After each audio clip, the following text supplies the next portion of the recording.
Okay, so today's activity, we're going to do something a bit different, and I'm going to show you how to make a God's Eye. Just a fun activity to do. I'm not going to do anything really fancy, just show you how to do the basic one. And if you fancy, you can go out and research some of the others. So, what you're going to need is 2 sticks, roughly the same length, roughly the same thickness. I'm just going to use these 2 bits of dowel, but you can grab any bits of stick from the woods, go out on a nature walk and pick them up. Just make sure that they're not too green and they're bendy. We want them to be quite stiff and dry. The next thing you're going to need is any type of wool. So I've got these 4 types of wool, all roughly the same thickness. That's going to make it look a lot neater if it's the same thickness. But yeah, these can be picked up from any charity shop or yard sale. Maybe you've got a relative that is a keen knitter and has got the odds and odd ends they'll lend you to use. So first thing we're going to do is to join the 2 sticks together. So here's one I made earlier. Doesn't need to be too neat, but it's always best to try really hard at the first time. Try and make sure they're not too wobbly, and that's what I'm going to show you how to do that now. So, doesn't matter what knot you really use. I'm just going to start off with a clove hitch. See my other videos if you want to learn how to do that one.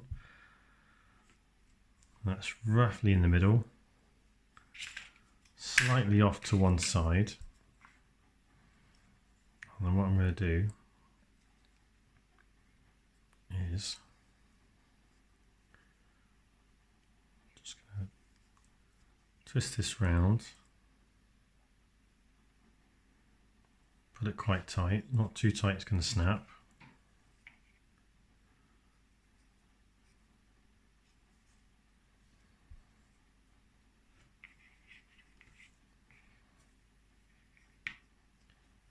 So I prefer to do stuff when I'm holding it in my left hand. It's just how I prefer it. But you don't need to use your left hand. You can hold it in your right hand. I'm going clockwise. Doesn't mean you have to go clockwise. You can go anti-clockwise. Whatever is more comfortable to you, because you're going to be doing it a few times. Okay, so what I've got there, gone around a couple of times. Before I go any further, is I'm just going to do turns like this. Pull tight. Hopefully that'll start to hold it still. Okay, so from here, we're going to keep doing the same thing over and over again. So I've got this loop. I found this the easy way to do it. But these sticks are smooth, so it's easier to slide down. Maybe you'll want to wrap it round, make a loop, and feed the ball through. If the ball's small enough, you can do that. But that's what we're going to do, this half hitch. Okay. And once you've got this nailed, and you're comfortable with it, you're just going to keep on going. So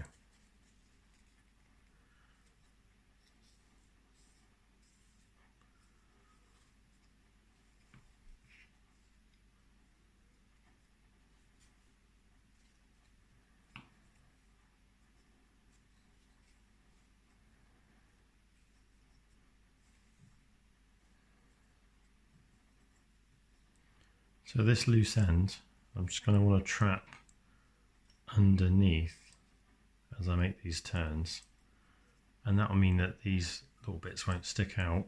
I can cut them off and they won't come loose, and it'll make it look super neat. But it's not really about the neatness, it's more about having fun. So yeah, keep going.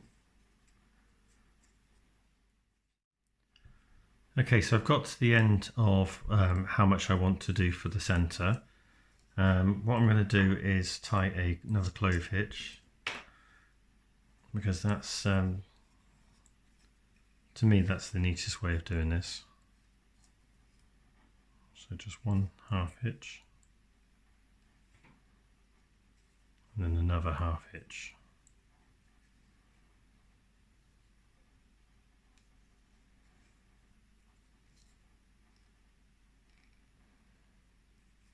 Okay, right, on to the next colour. Now, these balls of wool will roll around everywhere.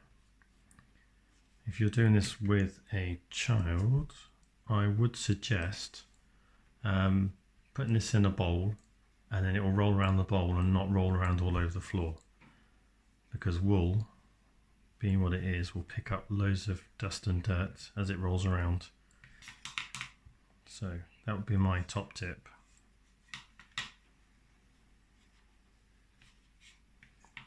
So there we go, just tied another clove hitch. Now there is a reason why I've done it on the one before, because I've got a bulky knot here and another bulky knot there. If I put it on the same one, it's going to travel down this stick too much. So yeah.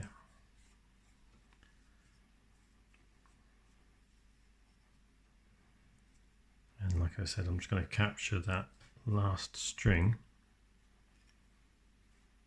as I go around.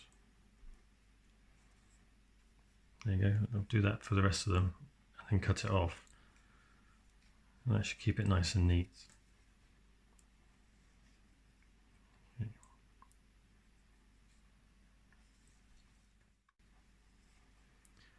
So as I go around and make these loops, I'm just trying to get in the center.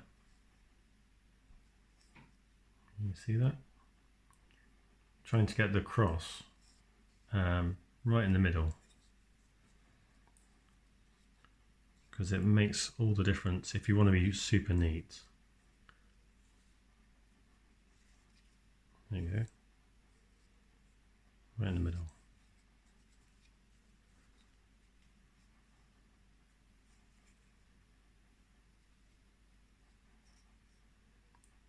Okay. So I just keep doing this for the next color. What I would suggest is to either try and keep them the same sort of distance. So for here, from here to the center, from the center outwards. Okay, so from the center outwards is roughly what, a centimeter. So I'll probably do a centimeter of this color and a centimeter of the next color.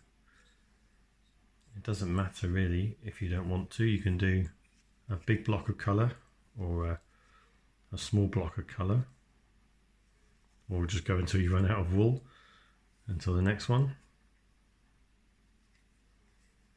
Okay, so let's just work on the next color.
Okay, and there we go. So it doesn't matter what colours you use, the pattern you use. Best thing is just to have some fun, really. Now these can be as simple or as more complicated as you like. Like I said, I did this one. I did this with my daughter. She did one first, and then I thought, you know what, that looks so much fun, I want to have a go myself. I did that one, and then I went and did a more complicated one. Watched a video of someone doing this sort of pattern. I thought, you know what, I can do that, and had loads of fun. And then she had a go and did something like this. So this is hers. So it doesn't matter how complicated you go for. Like I say, go have some fun. Do as many as you like. And yeah,